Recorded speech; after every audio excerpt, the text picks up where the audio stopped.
Hello student, आज की next video में हम वर्क एनर्जी थ्योरम की बात करेंगे। कार्य ऊर्जा प्रमेय क्या होती है, कार्य ऊर्जा प्रमेय क्या होती है, इस पर आज चर्चा करेंगे। ठीक है, तो मीन्स ये है कि आज की जो फर्स्ट वीडियो में मैं बता रहा हूँ कि फर्स्ट वीडियो में ऊर्जा के लिए बताया था कि ऊर्जा क्या होती है, ऊर्जा को आपको समझाया था। तो अब मैंने अगर आपने पिछली वीडियो हमारी नहीं देखी है तो आप आइकन पर क्लिक करके आप देख सकते हैं। ठीक है, और अगर आप मेरे चैनल पर नए हैं तो चैनल को सब्सक्राइब करिए और ज़्यादा से ज़्यादा आप इस वीडियो को शेयर करें ताकि और स्टूडेंट जुड़ सकें। और तो इस चैनल पे आपको 11th 12th physics, BSc, MSc सारी क्लासें मिलेंगी आपको। तो अभी हम 11th की क्लास स्टार्ट है कंटिन्यू, और आप फर्स्ट पेपर जो है वर्क एनर्जी थ्योरम कार्य ऊर्जा प्रमेय आज हम बताने वाले हैं। ठीक है, तो इस पर चर्चा करते हैं होता क्या है कार्य ऊर्जा प्रमेय। तो इसका जो स्टेटमेंट है, कथन है,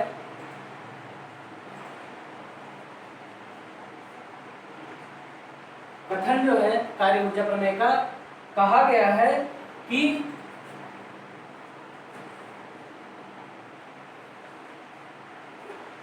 किसी कण पर कार्यरत परिणामी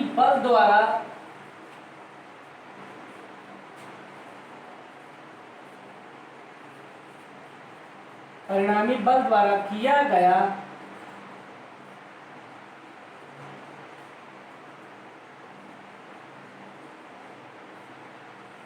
किसी कण पर कार्यरत परिणामी बल द्वारा किया गया कार्य W, कोई कण लेते हैं, उस कण पर कार्यरत परिणामी बल, उस कण पर परिणामी बल कार्यरत है। ठीक है, तो उस परिणामी बल द्वारा किया गया कार्य W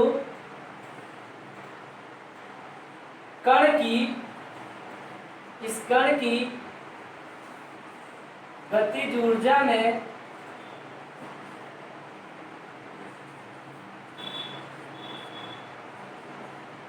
परिवर्तन के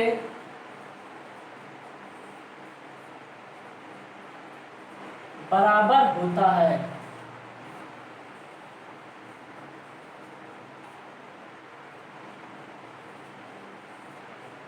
यह है इसका स्टेटमेंट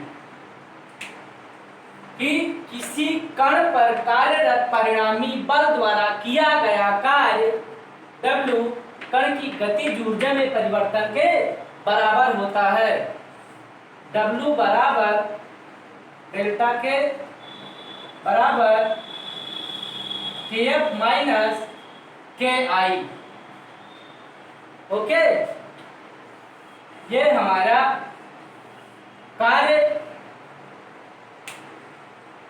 किसी कण पर, कोई कण ले लेते हैं, उस कण पर कार्यरत परिणामी बल द्वारा किया गया कार्य W कण की गतिज ऊर्जा में परिवर्तन के बराबर होता है। W = del K = Kf minus Ki। ठीक है, एक बात और आपको हम यहाँ पर ये भी बता दे रहे हैं कि कण पर कार्यरत, आपको इसको रटने की आवश्यकता नहीं है, स्टेटमेंट बिल्कुल सिंपल से आपको बता रहे हैं कि कण पर कार्यरत परिणामी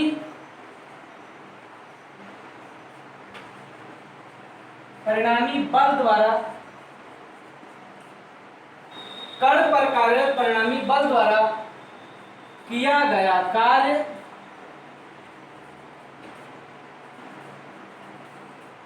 बराबर के, कण पर कार्यरत परिणामी बल द्वारा किया गया कार्य बराबर गतिज ऊर्जा में परिवर्तन।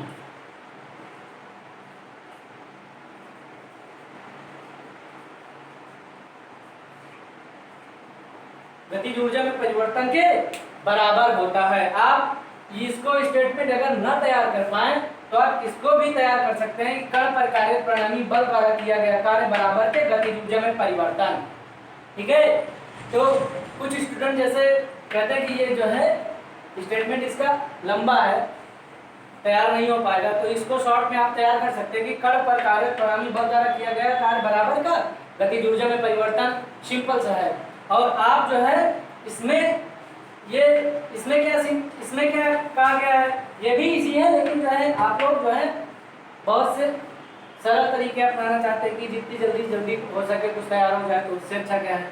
ठीक है, तो आपके लिए ये है कि आप जो है इसको आसानी से तैयार कर सकते हैं कि यहाँ पर क्या है कि किसी कण पर कार्य प्रणाली बल द्वारा किया गया कार्य W कण की गतिज ऊर्जा में परिवर्तन के बराबर होता है। ठीक है, ये थोड़ा लंबा पड़ जाता है, यहाँ पे हमने इक्वल का साइन लगा दिया, वहाँ पे बराबर लिख दिया बस। ठीक है, लेकिन ये आपके लिए ज़्यादा आसान पड़ेगा। ठीक है, अब यहाँ पर ये फार्मूला होता है W बराबर डेल के बराबर KF माइनस का KI। ठीक है, तो जहाँ KF KI क्या है, KI बराबर प्रारंभिक गतिज ऊर्जा और KF क्या है, KF क्या है, अंतिम गतिज ऊर्जा है।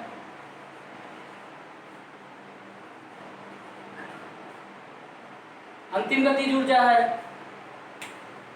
KI क्या है, प्रारंभिक गतिज ऊर्जा है, और KF क्या है, अंतिम गतिज ऊर्जा है। ठीक है, तो यहाँ तक आपको समझ में आ गया होगा। कथन स्टेटमेंट बहुत ही इंपॉर्टेंट है। कार्य ऊर्जा प्रमेय 2 नंबर में भी पूछा जाता है।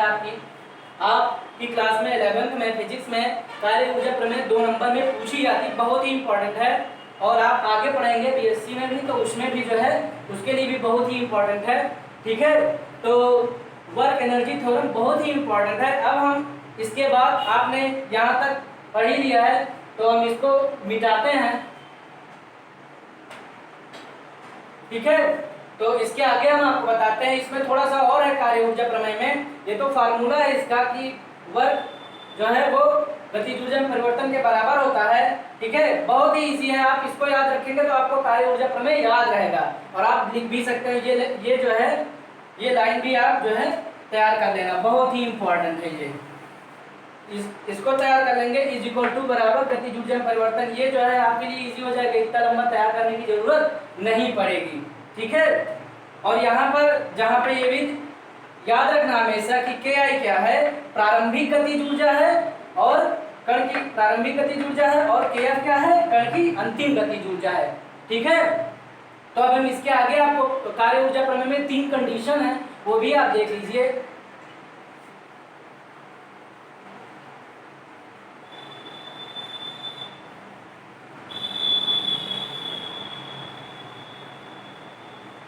बहुत ही इंपॉर्टेंट है कार्य ऊर्जा प्रमेय, और आप मेरे चैनल को ज़्यादा से ज़्यादा शेयर करें ताकि और स्टूडेंट को लाभ हो सके।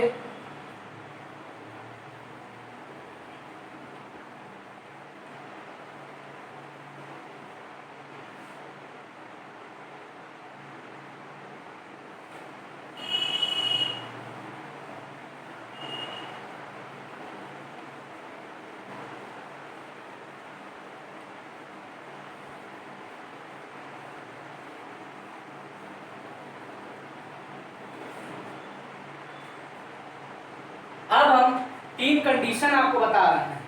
फर्स्ट कंडीशन क्या है, अगर W जो है, यदि अगर कुछ भी कर सकते हो, यदि W बराबर W का मान, कार्य का मान धनात्मक, इसको हम शॉर्ट में पॉजिटिव बोलते हैं। ठीक है, पॉजिटिव भी कह सकते हैं। ठीक है, अगर कार्य का मान धनात्मक हो तो, कार्य का मान धनात्मक हो तो KF माइनस KI क्या होगा, धनात्मक होगा। अर्थात पॉजिटिव होगा, लिखे दे रहे हैं शॉर्ट में, ठीक है। क्या होगा? धनात्मक होगा।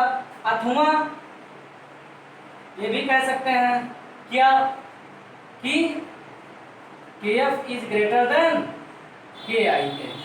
भाई KF का मान अधिक होगा KI से, तो क्या होगा? KF का मान अधिक होगा KI से। तो यहाँ पर मान लो 4 है और इसका मान 1 है, तो 4 माइनस का 1 मतलब 3, तो पॉजिटिव मान आया ना, ठीक है। तो इसका मतलब फर्स्ट कंडीशन क्या है कि कार्य का मान अगर धनात्मक हो तो गतिज ऊर्जा में परिवर्तन धनात्मक होगा। Already KF is greater than KI। अतः अर्थात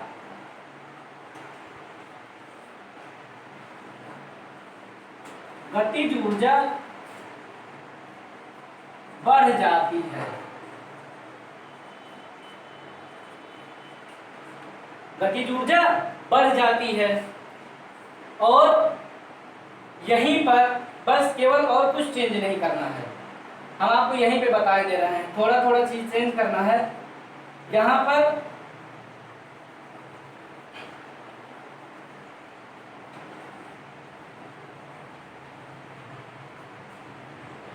W का मान ऋणात्मक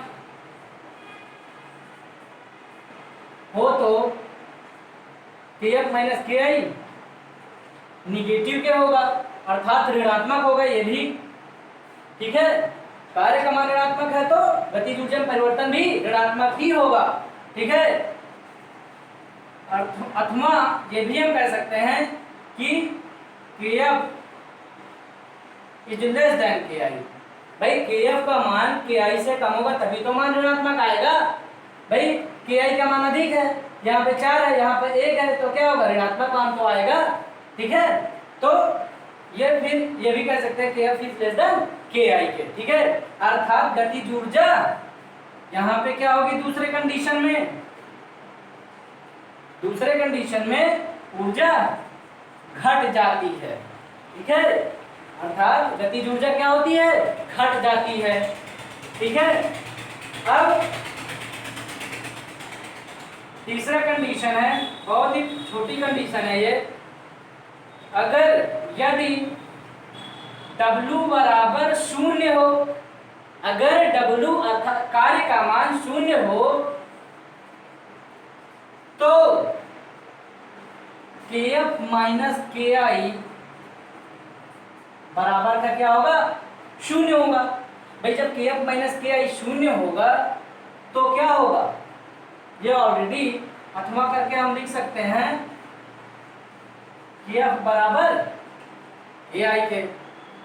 अथवा करके हम लिख सकते हैं KF बराबर KI। भाई KF माइनस KI बराबर 0, तो KF बराबर KI के।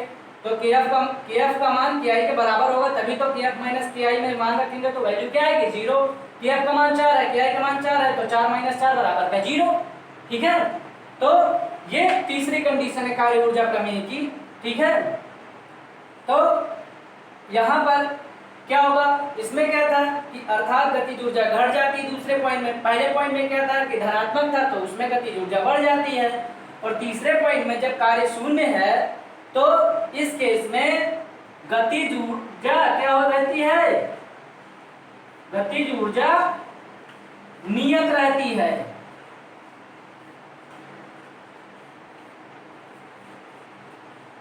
गतिज ऊर्जा नियत रहती है। क्या रहती है? गतिज ऊर्जा नियत रहती है, ठीक है। गतिज ऊर्जा नियत रहती है, समझ गए? तो यहाँ पर आपकी वर्क एनर्जी थ्योरम फिनिश होती है। आई होप कि आपको ये समझ में आ गया होगा। कार्य ऊर्जा प्रमेय क्या होता है, कथन, फॉर्मूला इसका, ठीक है, और इसके कंडीशंस, ठीक है। तो अब हम इसका जो है नियत बल के लिए कार्य ऊर्जा प्रमेय की व्युत्पत्ति आपको बताएंगे। नियत बल के लिए कार्य ऊर्जा प्रमेय की व्युत्पत्ति आपको बताएंगे इसी वीडियो में। तब तक के लिए बने रहिए वीडियो पे।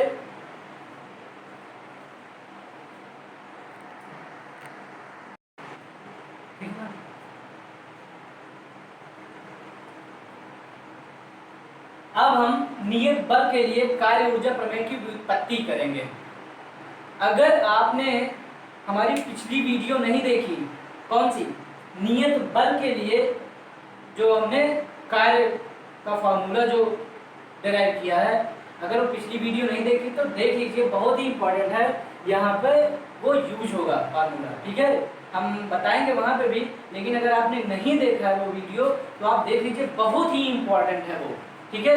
वो आपके लिए आज भी इंपॉर्टेंट है और आप कंपटीशन में बैठेंगे तब भी जो है फार्मूले पूछ लिए जाते हैं। हम कह रहे हैं कि जो है कार्य का जो है जूल मात्रा भी पूछ ली जाती है। मात्रा क्या होता है, कुछ स्टूडेंट तो मात्रा ही नहीं पता कि कार्य का मात्रा क्या होता है, ठीक है। तो हम नियत बल के लिए कार्य ऊर्जा प्रमेय की उत्पत्ति पर बात करेंगे, नहीं वीडियो ज़्यादा बड़ी हो जाएगी, ठीक है। तो नियत बल के लिए कार्य ऊर्जा प्रमेय की उत्पत्ति में हम बात करते हैं कि माना आपको एक फिगर बना के दिखा देते हैं पहले। ये प्लस एक्स एक्सिस है और ये प्लस वाई एक्सिस है, ठीक है। तो ध्यान से समझिएगा, बहुत ही इंपॉर्टेंट है। प्लस एक्स अक्ष पे एक कण है जिसका द्रव्यमान स्मॉल m है, ठीक है। क्या है, स्मॉल m है, समझ गए ना। और इस m द्रव्यमान के कण पर F बल लग रहा है जो कि x अक्ष की तरफ ही, x अक्ष के अनुदिश कार्यरत है। परिणामी बल F जो है x अक्ष के अनुदिश कार्यरत है, अर्थात उसी दिशा में कार्यरत है, ठीक है। और फिर उसके बाद कण पर बल F लगने के बाद ये कण x दूरी तक विस्थापित हो जाती है। क्या हो जाती है, x दूरी तक विस्थापित हो जाती है और यहां पहुंच जाती है, ठीक है। इस केस में कण का प्रारंभिक वेग u होगा और इस केस में जब यहां पर ये कण पहुंच जाएगा तो इस केस में कण का वेग जो होगा, अंतिम वेग, वो v हो जाएगा, ठीक है। अब हम आपको यहां पर बताते हैं, ध्यान से समझिएगा, फिर से हम आपको बता दे रहे हैं ये चीज कि माना m द्रव्यमान के कण पर परिणामी बल F प्लस x अक्ष के अनुदिश कार्यरत है, मतलब उसी दिशा में कार्यरत है, अर्थात प्लस x की दिशा में ही कार्यरत है, ठीक है। अब हम आपको बताते हैं कि कण पर बल F द्वारा प्लस x अक्ष की दिशा में x दूरी तक विस्थापित करता है, बल F द्वारा विस्थापित होता है, ठीक है। या फिर कह दीजिए कि बल F प्लस x अक्ष पर x दूरी तक कण को विस्थापित करता है, ये कह दीजिए, ठीक है। तो यहां पर ये कंडीशन हुई। अब प्रारंभिक स्थिति में जहां पे कण था, इस स्थिति में इसकी गतिज ऊर्जा, प्रारंभिक गतिज ऊर्जा जो होगी वो क्या होगी, KI होगी। और जब विस्थापित होने पर दूसरी जगह कण पहुंचता है तो उस स्थान पर कण की गतिज ऊर्जा जो होगी वो क्या होगी, KF होगी, ठीक है। तो अब हम आइए आपको बताते हैं कि माना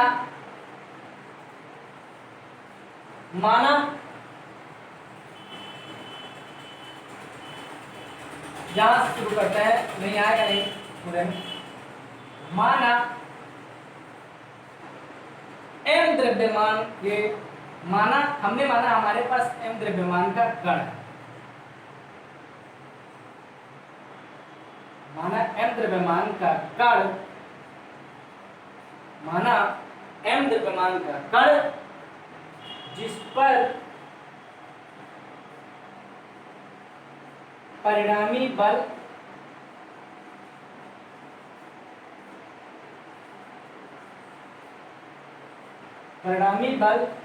यहां से F, माना m द्रव्यमान का कण जिस पर परिणामी बल F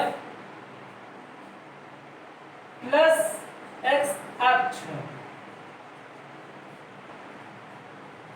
जिस पर परिणामी बल F प्लस x अक्ष प्लस एक्स अक्ष के अनुदिश कार्यरत है।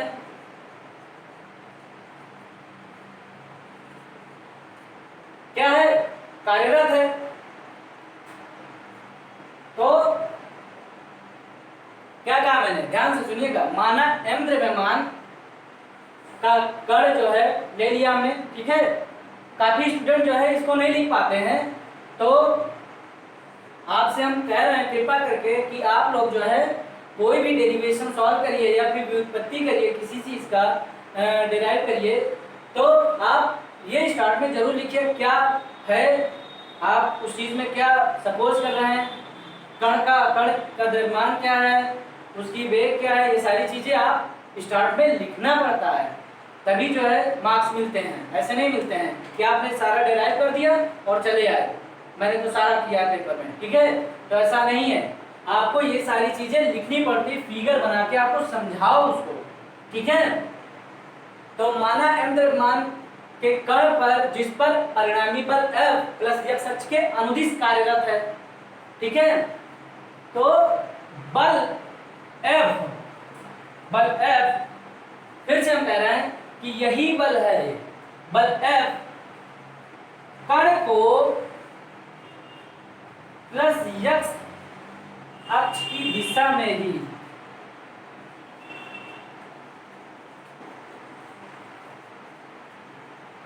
x दूरी विस्थापित करता है।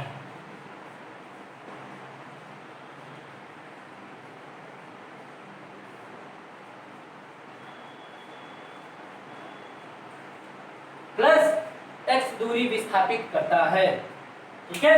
तो माना द्रव्यमान का कण जिस पर परिणामी बल F, ध्यान से समझिएगा, प्लस x अक्ष के अनुदिश कार्यरत है, बल F कण को प्लस x अक्ष की दिशा में x दूरी तक विस्थापित करता है। क्या? x दूरी तक विस्थापित करता है, ठीक है, x दूरी तक विस्थापित करता है। तब यहां पर प्रारंभिक स्थिति तथा अंतिम स्थिति, प्रारंभिक स्थिति तथा अंतिम स्थिति, प्रारंभिक स्थिति तथा अंतिम स्थिति में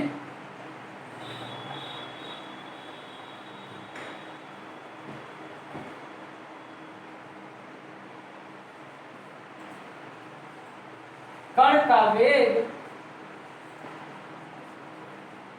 प्रारंभिक स्थिति तथा अंतिम स्थिति में कण का वेग क्रमशः u तथा v है। प्रारंभिक स्थिति तथा अंतिम स्थिति में कण का वेग क्रमशः u तथा v है। तब नियत बल द्वारा कण पर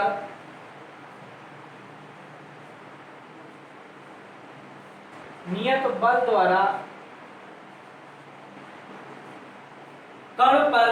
बल द्वारा किया गया कार्य दिया जा सकता है।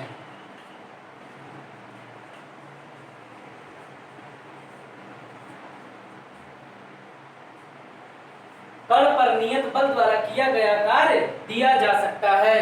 तो W बराबर F, वहां पे मैं पिछली वीडियो आप देखेंगे तो वहां पे W बराबर FD cos थीटा मिलेगा, ठीक है।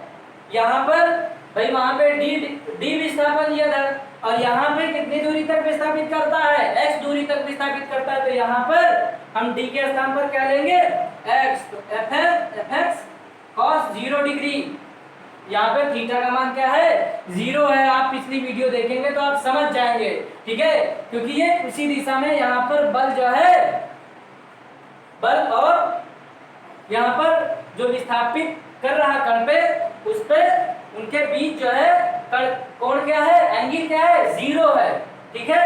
तो W बराबर Fx cos 0, तो cos 0 का मान 1 होता है। तो इधर ही हम लिख देते हैं, नीचे जगह नहीं है, तो W बराबर Fx के, ठीक है, बहुत ही इंपॉर्टेंट है। इसको हमने समीकरण 1 बना दिया, ठीक है, समीकरण 1 बना दिया। अब हम प्रारंभिक स्थिति तथा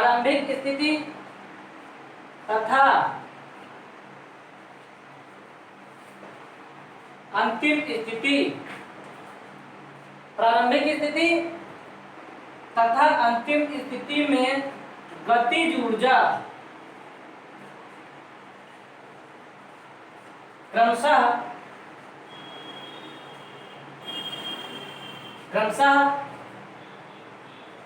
Ki तथा Kf हो तो इधर कर दे रहे हैं गतिज ऊर्जा में परिवर्तन, प्रारंभिक स्थिति तथा अंतिम स्थिति में गतिज ऊर्जा क्रमशः Ki तथा Kf हो तो गतिज ऊर्जा में परिवर्तन, गतिज ऊर्जा में परिवर्तन डेल के बराबर Kf माइनस का Ki, Kf माइनस का Ki, ठीक है। इसको यहाँ पर समीकरण क्या बना देते हैं, पहला ये हो गया, समीकरण 2 बना देते हैं, ठीक है। अब यहाँ पर हम जानते हैं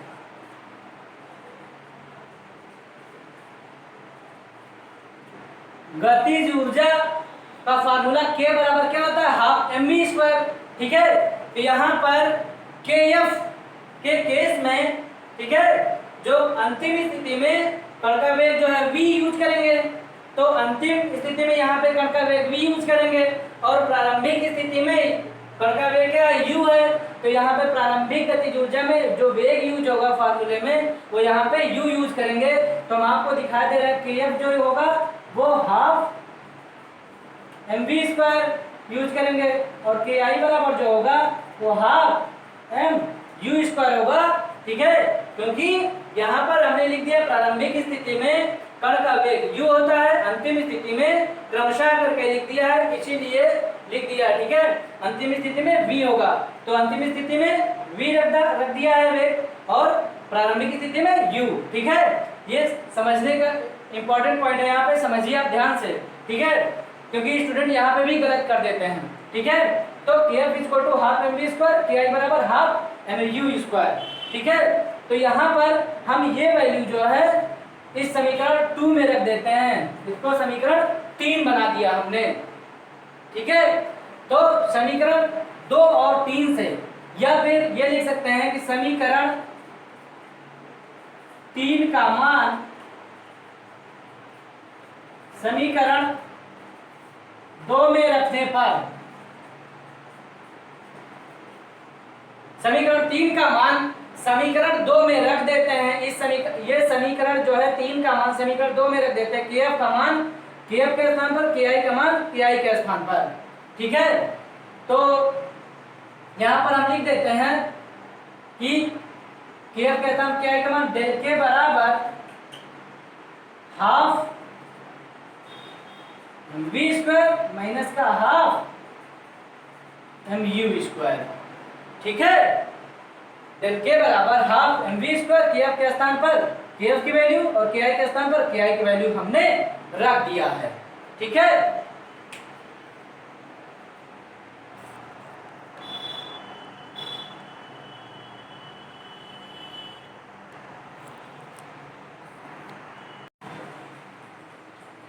अब हम समीकरण 3 का मान समीकरण 2 में रखने पर हमें क्या मिला, डेल के बराबर 1/2 mv² माइनस का हाफ mu² मिला, ठीक है। तो अब हम आगे बात करते हैं, डेल के बराबर यहाँ पर हमें क्या मिला, हाफ m कॉमन है ना दोनों में, इसमें भी हाफ m है और इसमें भी हाफ m है, तो दोनों में हाफ m कॉमन ले लेंगे तो क्या मिलेगा, हाफ m कॉमन ले लेंगे तो v² माइनस का u²। हमने समीकरण 4 बना दिया, समीकरण 3 था समीकरण 4 बना दिया, ठीक है। अब न्यूटन के गति का द्वितीय नियम हमको पता है कि F बराबर ma होता है, ठीक है। अगर आपने आपको नहीं पता है न्यूटन के गति का द्वितीय नियम या नहीं पढ़ा है तो आप आइकन पर ऊपर क्लिक करके आप न्यूटन के गति का द्वितीय नियम पढ़ सकते हैं, हमारी वीडियो देख सकते हैं। बहुत ही इजी वे में बताया है, ठीक है। तो यहाँ पर A बराबर F/m, इसको समीकरण 5 बना दिया। आता है बल नियत है, क्या है भाई, नियत बल के लिए कार्य ऊर्जा प्रमेय की उत्पत्ति करना है ना, तो बल तो नियत होगा ही ना, तो त्वरण भी नियत होती है, ठीक है। आता है गति के तृतीय समीकरण से, गति का तृतीय समीकरण क्या होता है, v² बराबर u² + 2as होता है ना। लेकिन यहाँ पर, वहां पर क्या था, s विस्थापन रहता है, यहाँ पर क्या है, x दूरी तक विस्थापित करता है ना, तो विस्थापन का मान क्या होगा, यहाँ पे s के स्थान पर क्या होगा, x होगा, ठीक है। तो गति का तृतीय समीकरण क्या लिया हमने, v² बराबर का u² प्लस का 2ax, ठीक है, u² प्लस का 2ax, ठीक है। तो v² बराबर, सॉरी u² इधर प्लस में, इधर आएगा माइनस में, तो v² माइनस का u² बराबर का 2ax, ठीक है। क्या आएगा, v² माइनस का u² बराबर 2ax। यहाँ पर v² माइनस u² बराबर, यहाँ पर लिख देते हैं समीकरण 5 से, चूंकि समीकरण 5 से A बराबर F/m रखने पर,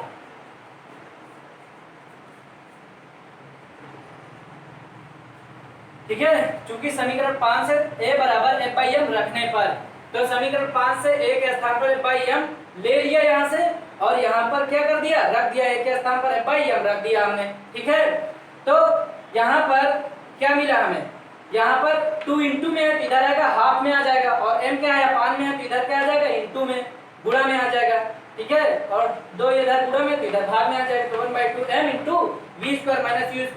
बहुत सिंपल सा कैलकुलेशन इसलिए बता रहे हैं क्योंकि कुछ स्टूडेंट जो है कैलकुलेशन नहीं कर पाते हैं, इसलिए बहुत आसान तरीके से बताया है। 1/2 m v² माइनस u² का इधर है ये, ठीक है, बराबर का, इधर क्या बचा, f और x बचा, ठीक है। तो यहाँ पे हमें क्या मिला, half m v² minus u² बराबर का w के, क्या मिला, w के, w कहां से आया, समीकरण 1 से लिया, समीकरण 1 से fx बराबर w, ठीक है। समीकरण 1 से हम fx बराबर क्या लिया, w ले लिया, ठीक है। समीकरण 1 में आप वीडियो बैक करके देख सकते हैं, fx बराबर w के, ठीक है। तो इसमें जो है, और यहाँ पर half m v² minus u² बराबर w मिला, ठीक है। तो half m v² minus u² बराबर w मिला, ठीक है। और समीकरण दूसरा क्या था, half m v² minus u² मतलब गतिज ऊर्जा में परिवर्तन था ना, तो half m v² minus u² के बराबर क्या मिला था, डेल के, तो डेल के बराबर w के, हमें क्या मिला, कार्य ऊर्जा प्रमेय सिद्ध हुआ, ठीक है। यहाँ पे लिख देते हैं समीकरण 2 से, समीकरण 2 से half m v² half m v² minus u² बराबर डेल्टा के, समीकरण 2 से हमने ये चीज लिया है, half m v² minus u² के स्थान पर क्या रखा, डेल के। तो अतः डेल के बराबर w, कार्य ऊर्जा प्रमेय यहाँ पर सिद्ध होती है, ठीक है, डेल के बराबर w के। आई हो कि आपको नियत बल के लिए कार्य ऊर्जा प्रमेय की उत्पत्ति समझ में आ गई होगी। कार्य ऊर्जा प्रमेय क्या है, कथन क्या है, फार्मूला क्या होता है, डेल के बराबर w आप यहाँ पे भी प्रूफ देख लिए हैं, और कथन कार्य ऊर्जा प्रमेय का समझ गए होंगे। नियत बल के लिए कार्य ऊर्जा प्रमेय की उत्पत्ति आपको समझ में आ गई होगी। तो अब इसके बाद हम नेक्स्ट वीडियो में अगले दिन अब मिलेंगे, और अगले दिन आपको परिवर्ती बल के लिए कार्य ऊर्जा प्रमेय की उत्पत्ति आपको बताएंगे, ठीक है। तो अगर आपको वीडियो अच्छी लगी तो लाइक करें, और अगर मेरे चैनल पर नए हैं तो आप सब्सक्राइब जरूर करिए, ठीक है, ताकि जैसे ही मैं नोटिफिकेशन और बेल आइकन को आप क्लिक कर दीजिएगा, जैसे ही मैं वीडियो डालूं वैसे ही आपके पास तुरंत पहुंच जाए। ठीक है, नोटिफिकेशन पहुंच जाए, ठीक है। और आप अपने दोस्तों के साथ ज़्यादा से ज़्यादा शेयर करिए, ठीक है, ताकि वो भी पढ़ सके, तैयार कर सकें, ठीक है। तब तक के लिए धन्यवाद, नेक्स्ट वीडियो में मिलेंगे।